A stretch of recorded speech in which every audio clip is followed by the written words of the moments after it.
Flower show fifth time ప్రతి సంవత్సరం కూడా డిసెంబర్ నెలలో నేను ఏర్పాటు చేయడం జరుగుతుంది. నాకు విశేష స్పందన కూడా వస్తుంది. అట్లా నర్సరీ వాళ్ళు కూడా గరిమెల జానకిరామయ్య పిలవంగానే కూడా ఎవరు కాదనకుండా వస్తారు. ఈ సంవత్సరం చాలా వెరైటీస్ గా నాకే చాలా ఆనందంగా ఉంది. ఈ సంవత్సరం నేను కష్టపడినందుకు ఈ సంవత్సరం నాకు చాలా ఆనందంగా ఉంది. ఇది కూడా ప్రజలందరూ కూడా వినియోగించుకోబోతున్నాం.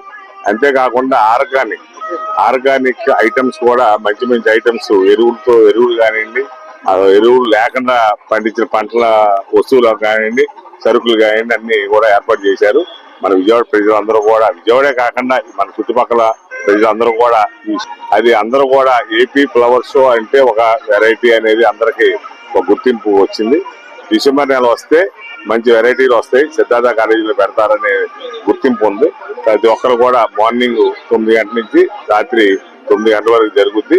ప్రతి ఒక్కరు వచ్చి 26వ తారీఖు వరకు ఉంటదండి. క్రిస్మస్ మన హ్యాపీ న్యూ ఇయర్ కలిసే విధంగా ఈ విధంగా ఏర్పాటు చేయలేదు. ప్రతి సంవత్సరం కూడా ఈ నెలలోనే ఏర్పాటు చేయడం జరుగుతుంది. ఫ్రూట్స్ ఏంటి అసలు ఆల్ వెరైటీ, అంటే మనం మొక్క నిమిత్తంగా ఏం ఉన్నాయో అన్ని కూడా ఇక్కడ ఉంటాయి.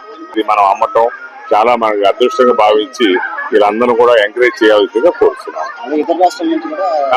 పూణే, బెంగళూరు, అట్లాగే మన హైదరాబాద్, కాకినాడ, భీమవరం ఇంకా అన్ని చోట్ల, బాపట్ల, చామంతి అందరూ కూడా ఈ ఫ్లవర్ షోలో పాల్గొన్నారు. అలాగే మన నర్సరీ అసోసియేషన్ వాళ్ళు కూడా పాల్గొన్నారు. కాకినాడ చామంతి కూడా స్పెషల్ అన్నమాట. మనం అంటే ఇండియా లెవెల్ గా కాకినాడ చామంతి అనేది ఒక గుర్తింపు. దానికి లెవెల్ గా ఇప్పుడు బాపట్ల చామంతి అని కూడా తీసుకొస్తున్నారు. అదే కెపాసిటీ చాలా బాగున్నాయి. అందరూ కూడా వచ్చి తిలకించవలసింది కోరుతున్నాం.